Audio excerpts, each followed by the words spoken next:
menyentuh wanita, apakah batal wudu atau tidak?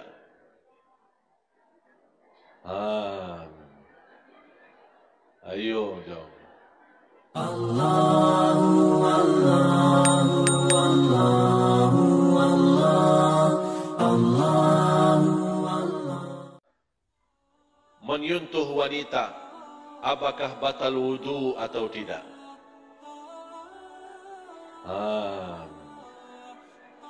Ayo dong. Saya sebenarnya ingin akhiri cerita ini. Saya tidak ingin Anda mendapatkan ilmu sebatas aku tahu batal wudu dan sudah pulang. Tidak. Tapi saya ingin memberikan hanya tambahan wawasan supaya Anda bisa ketika menghadapi satu perbedaan, Anda sudah punya wawasan yang luas dan melabangkan dada untuk menerima perbedaan. Jangan tujuannya saya mau tahu siapa yang benar, siapa yang salah. Jangan. Kalau sudah mau tahu siapa yang benar, siapa yang salah, berarti Anda akan memilih satu dan menjatuhkan yang satu. Tapi saya ingin mencari yang terbaik. Bukan fanatik ustadz, bukan fanatik kiai, bukan fanatik siapa-siapa. Saya hanya ingin tahu ibadah saya benar dan ingin mendekatkan diri kepada Allah Subhanahu wa taala. Karena kita semua tujuan kita ingin mendapatkan ridha Allah dan amalan kita diterima di sisi Allah. Menyentuh wanita, batal wudu atau tidak? Saya akan cerita pandangan mazhab untuk hanya memberikan tambahan wawasan. Menurut mazhab Imam Syafi'i batal. Menyentuh wanita batal.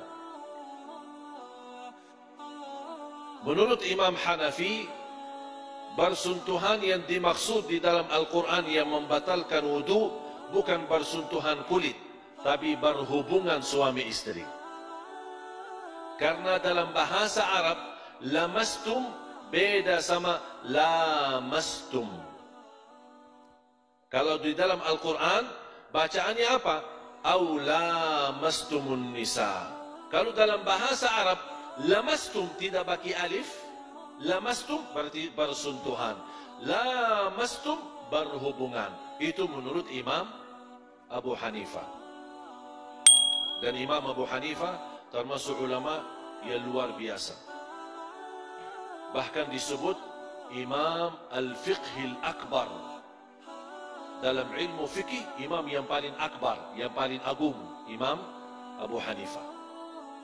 Menurut Imam Maliki, persentuhan yang membawa syahwat. Ada orang walaupun bersalaman sama istrinya, bisa lama-lama salamannya, tidak pulang-pulang. Syahwat, terbawa syahwat, terbawa godaan. Menurut Imam Hambali, hampir sama dengan Imam Maliki. Syahwat dan sengaja. Kalau dia bersentuhan sengaja dan disertai dengan syahwat, batal wudu. Kalau tidak sengaja, tidak batal wudu. Kalau Imam Syafi'i tidak membahas sengaja, tidak sengaja, syahwat, tidak syahwat, menyentuh wanita, batal wudu. Saya orang awam. Saya orang awam. Bagaimana saya bisa mencari solusi dalam perbedaan ini? Oke? Ketika saya berjalan masuk masjid,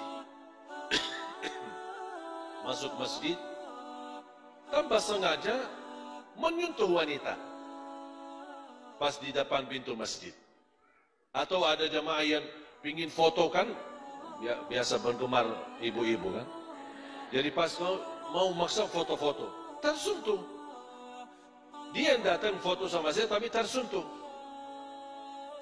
Saya kembali kepada, saya sebagai orang awam kembali kepada hati. Kalau saya merasa tadi tersentuh, tidak enak, saya mau salat, saya mau ambil air wudu. Ambil aja air wudu. Ada orang yang lain merasa tidak apa-apa. Saya tidak merasa apa-apa. Maksudnya persentuhan itu Saya tidak sengaja begitu. Jadi saya merasa tidak perlu ambil air wudhu. Saya langsung masuk ke masjid. Boleh enggak? Ya boleh. Dia tidak ada merasa sesuatu yang aneh gitu. Biasa-biasa aja.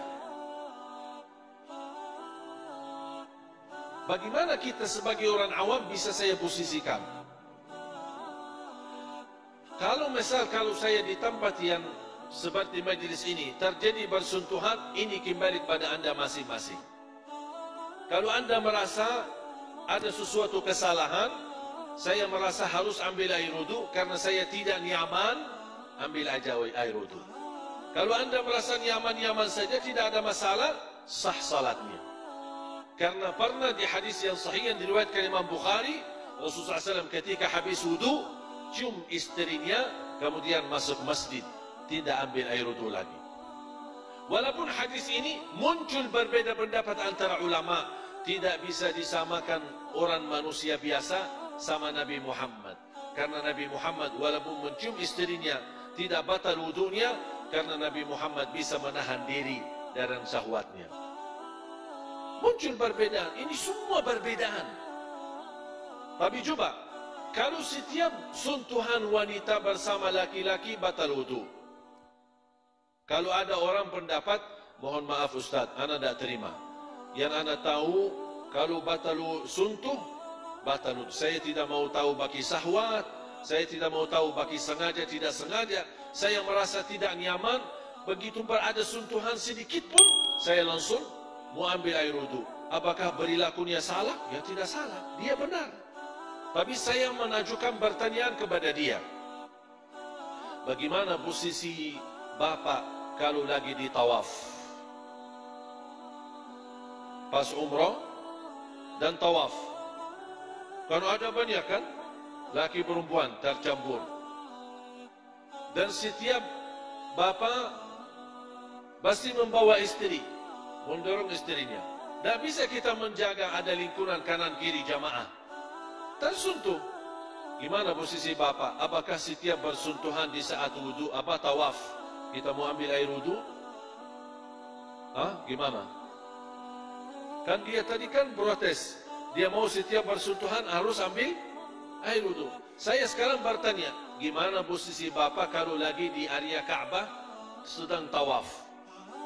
Ribuan orang kanan kiri, pasti bersentuhan tidak akan mungkin terus terjaga. Gimana kalau bapak pendapatnya harus setiap sentuhan ada wudu? Berarti barangkali tawaf jamaah sudah pulang ke Indonesia, bapak belum selesai tawaf.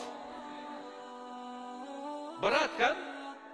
Saya sebagai orang awam ingat, la yukallifullahu nafsan illa usaha. Prinsip agama mudah, tidak ada yang membebani kita. Kalau ada sesuatu yang bisa menimbulkan sifat beban, berarti bukan dari agama. Ini kaidahnya untuk orang awam. Berarti kalau anda di masjid seperti ini, tidak bisa disamakan hukum sebagaimana kita lagi di tawaf. Jadi mohon maaf, bisa berlaku mazhab Imam Syafi'i di sini, tapi belum tentu bisa berlaku mazhab Imam Syafi'i ketika kita di tawaf. Mengapa? Bukan karena saya suka Imam Syafi'i atau tidak senang Imam Syafi'i, tapi karena prinsip agama, la yukallifullahu nafsan illa usaha. Prinsip agama memberi yang termudah, selama yang termudah itu tidak berdosa. Bahkan Rasulullah SAW ketika diberikan tawaran, pasti Rasulullah SAW memberi yang termudah bagi umatnya. Karena Rasul tidak ingin umatnya dibebankan dengan ibadah. Faham? Allah